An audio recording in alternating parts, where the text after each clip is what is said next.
So what's interesting about diet is that we know this from our studies, but what part of the diet actually contributes to cancer? And that's where things sort of bog down a lot.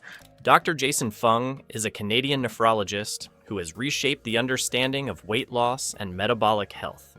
Known for his groundbreaking research on fasting and nutrition, he challenges traditional medical beliefs by highlighting the link between diet, metabolism, and chronic diseases like cancer. Through his books and lectures, Dr. Fung has helped countless individuals take charge of their health, demonstrating that food is more than just sustenance. It's a powerful tool for healing. In this video, Dr. Jason Fung will highlight 4 common foods that are linked to cancer cells. Eliminating these foods from our diet can greatly reduce the risk of cancer and provide an extra layer of protection against this chronic disease. Not only that, by the end of the video, we will also share Dr. Fung's unique tips to avoid this chronic disease. But before exploring the foods that feed cancer cells, let's hear what Dr. Fung has to say about what causes cancer. So in the 90s, so I went to medical school in the 90s, we talked about cancer, and people had this idea that it was this genetic disease. It was actually not until 2003 when the first kind of convincing evidence came out that, hey, cancer is an obesity-related disease. And it turns out that it was a huge part of cancer. That is, if you look at the causes of cancer, sort of. Dr. Jason Fung emphasizes the strong connection between cancer and obesity. Excess body fat, especially visceral fat, triggers chronic inflammation, creating an environment that supports cancer growth. Obesity also disturbs hormonal balance, increasing levels of estrogen and insulin. Turns out that insulin is a major growth factor as well. And that is the link to a lot of these cancers. So breast cancer and colorectal cancer being the 2 most prominent obesity-related cancers, but also pancreatic and liver and so on. So hyperinsulinemia turns out to play a sort of huge role in those as well. And that's sort of linked through several different growth stimulating mechanisms of insulin. When insulin, a key blood sugar regulating hormone, is elevated, it can act as a growth stimulant, accelerating the spread of cancer cells. Additionally, since cancer cells rely on glucose for energy, high insulin levels further fuel their growth, making it a critical factor in cancer development. But before we continue, this content is provided for informational purposes only and is not a substitute for professional medical advice, diagnosis, or treatment. Always consult a qualified healthcare provider with any questions about your health or a medical condition. Do not disregard professional advice or delay seeking it because of something you have read here. With this, let's explore 4 common foods that are linked to cancer. At number 1, we have refined carbs. Daily consumed refined carbohydrates like white bread, pasta, and other baked foods are some of the worst foods for cancer due to their direct impact on glucose and insulin levels. Refined carbohydrates lose their fiber, vitamins, and minerals during processing, leaving behind simple starches that rapidly convert into glucose in the body. This quick breakdown causes spikes in blood sugar and insulin, creating an ideal environment for cancer cells to flourish. By raising glucose levels, refined carbohydrates directly fuel cancer cell growth and proliferation. Those highly refined carbohydrates are going to spike up your glucose, which is going to spike up your insulin. And then, because the high insulin just takes all that energy and sucks it into storage, there's no energy left for you. Dr. Fung explains that regular consumption of refined carbohydrates contributes to insulin resistance. As insulin levels remain elevated, the body's cells become less responsive, requiring even more insulin to regulate blood sugar. This constant insulin overload has been linked to an increased risk of several cancers, including breast, colon, and endometrial cancer. Another key risk factor is obesity, which is largely driven by excessive intake of refined carbs and sugar. Obesity leads to chronic inflammation and hormonal imbalances. both of which are strongly associated with a higher cancer risk. Dr. Fung emphasizes that addressing insulin resistance through dietary changes is essential for both weight management and cancer prevention. To stay healthy, focus on whole, nutrient-dense foods instead of refined carbohydrates. They don't spike blood sugar or insulin. Replacing refined carbs with healthy fats, such as avocados, olive oil, and nuts, can help stabilize blood sugar and reduce insulin levels. Whole grains, legumes, and vegetables with low glycemic indices are better alternatives, as they digest more slowly, providing a steady source of energy without feeding cancer cells. Next on our list are commonly used, readily available processed proteins. They are really bad for our health. People talk about meat all the time, but it's like there's a big difference between bologna and, grass-finished beef sort of thing. There's a huge difference because one is jam-packed full of chemicals and other crap, and one is just beef, right? And people have been eating beef for thousands of years. Hold up. Did you know inflammation is one of the biggest causes of cancer, heart disease, and aging? And most people are making it worse with what they eat. That's why I put together the Anti-Inflammation and Immunity Smoothie and Juice Guide. 80+ science-backed recipes designed to stop inflammation, boost immunity, and help your body heal. Grab your copy now from the video description below. Processed meats, such as sausages, bacon, and deli meats, are not only high in unhealthy fats, but also contain harmful additives like nitrates and nitrites, which have been linked to an increased cancer risk. Dr. Fung explains that consuming these processed proteins triggers inflammation, disrupts the body's metabolic balance, and promotes the growth of cancerous cells. The World Health Organization classifies processed meats as Group 1 carcinogens, indicating strong evidence that they contribute to cancer. A 2015 WHO report found that eating just 50 grams of processed meat daily, about 2 slices of bacon, raises the risk of colorectal cancer by 18%. This alarming statistic underscores the significant cancer risk even moderate consumption of processed meats can pose. Additionally, the American Institute for Cancer Research has linked high processed meat intake to an increased risk of stomach cancer, largely due to its high salt and preservative content. These findings support Dr. Fung's view that long-term consumption of processed proteins accelerates cancer cell growth. The key issue lies in the processing methods used, which introduce carcinogenic compounds that fuel cancer development. One significant concern is the formation of nitrosamines, compounds formed when nitrates interact with proteins under high temperatures, such as during grilling or frying.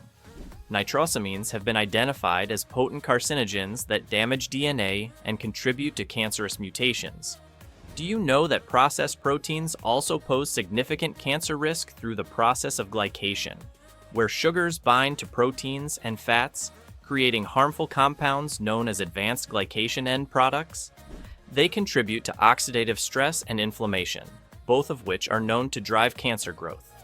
Processed meats are particularly high in glycan end products due to their preparation methods, such as smoking and grilling at high temperatures. What is the way out then? Grass-fed meats, wild-caught fish, organic poultry, and plant-based proteins such as legumes and nuts. These natural proteins are free from harmful additives, are less likely to spike insulin levels, and do not contain the carcinogenic compounds found in processed meats. Before we move on, if you are looking to dive deeper into the worst drinks that feed cancer, be sure to subscribe to the Vitazen Health newsletter linked below. Each week, we share expert-backed tips, delicious recipes, and actionable steps to help you live longer and feel your best, delivered right to your inbox. Another common food group that are linked with cancer are processed fats. Processed fats, especially omega-6 polyunsaturated fats, like processed vegetable oils, fried snacks, and fast food, can trigger inflammation in the body, which is a key factor in cancer development. Chronic inflammation creates an environment that allows cancer cells to thrive and spread. So in 1989, they were having evidence that eating a lot of these vegetable oils was actually very, very harmful. And a reanalysis by Ramsden in 2013 showed the same thing. If you actually look at all the polyunsaturated fatty acid studies and then break them down according to whether or not they contain omega-3s or omega-6s, because both are polyunsaturated, what you find in the top part there is that if you look at studies that primarily increase omega-6 fatty acids, so vegetable oils, you have an increased mortality. A major concern with processed fats is their high risk of oxidation, particularly when exposed to heat during processing or cooking. This oxidation generates harmful free radicals, which can damage cells and DNA, raising the risk of mutations that may lead to cancer.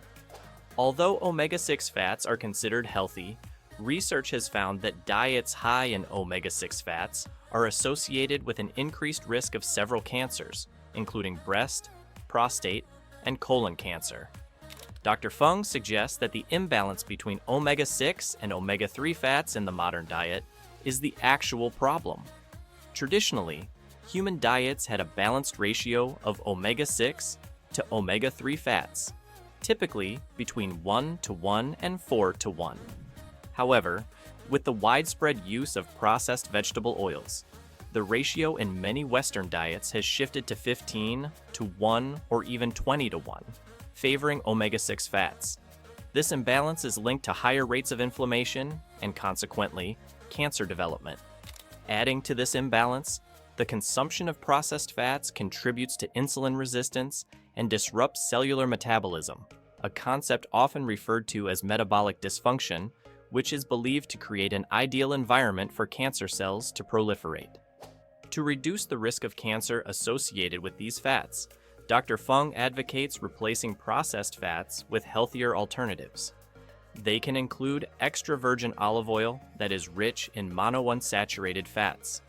Olive oil has been shown to reduce inflammation and protect against several cancers, including breast and colon cancer. Moreover, avocado oil, being high in heart-healthy fats and antioxidants, is excellent for lowering inflammation and supporting cellular health. And the sugar is very, very dangerous to weight gain. And it's more than simply the amount of carbohydrates. Last and the most discussed food in the development and progression of cancer is sugar. Dr. Jason Fung underlined it as one of the worst foods for cancer patients and those aiming to prevent the disease. While normal cells can utilize fats, proteins, and carbohydrates for energy, cancer cells rely primarily on glucose. Dr. Fung explains that this dependence makes sugar particularly harmful for cancer patients, as it directly fuels cancer cell growth. But it's not just glucose itself. The connection between sugar and cancer is further intensified by its impact on insulin levels. When sugar is consumed, it triggers insulin spikes. Insulin isn't just responsible for regulating blood sugar, it also functions as a growth factor for cells.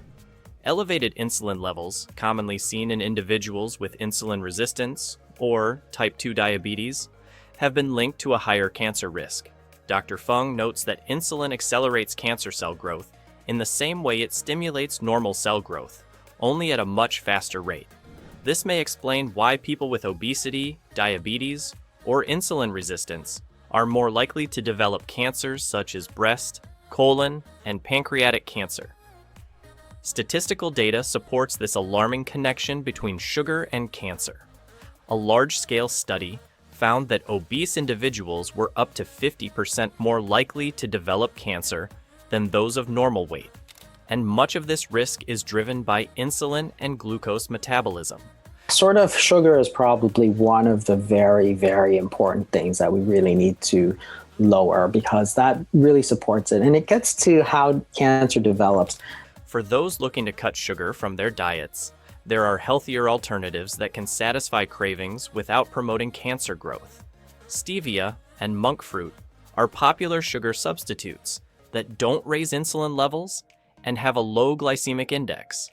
These natural sweeteners provide the sweetness of sugar without the harmful impact on insulin and glucose metabolism. Finally, let's explore Dr. Fung's secret strategies that can help us fight and prevent various diseases like cancer. One of his primary recommendations is to undergo ketosis. According to Dr. Fung, The ketogenic diet, which is high in fats and extremely low in carbohydrates, forces the body to enter a state of ketosis where it burns fat for energy instead of glucose. This results in lower insulin levels, as carbohydrates and sugars are the main triggers for insulin release. Full-fat cheese, full-fat milk, it does not lead to an increased risk of heart disease, but could protect you against something like diabetes, which does raise your risk of heart disease. And that's why the ketogenic diet has been favored by some physicians. Complementing the ketogenic diet, Dr. Fung's main strategy is known as intermittent fasting. This fasting gives the body extended periods without food, further reducing insulin levels. Dr. Fung argues that fasting triggers autophagy, a process in which the body cleans out damaged cells and regenerates healthier ones, which can help reduce the risk of cancer. He explains that fasting also depletes the body's glucose stores, making it difficult for cancer cells, which depend on glucose for rapid growth, to thrive. 14 different cancers which are defined as obesity-associated cancers. So therefore, fasting, if it helps with that, presumably is also going to lower your risk. And these include some of the most important cancers like breast cancer, colorectal cancer, for example, pancreatic cancer. So, that is all for the most common foods that are linked to cancer. However, even by avoiding these foods may not be enough. Our body needs a certain minerals and vitamins whose deficiency can also lead to chronic diseases. So, get ready for the next video to understand what all minerals you need daily to keep your body in a balanced state.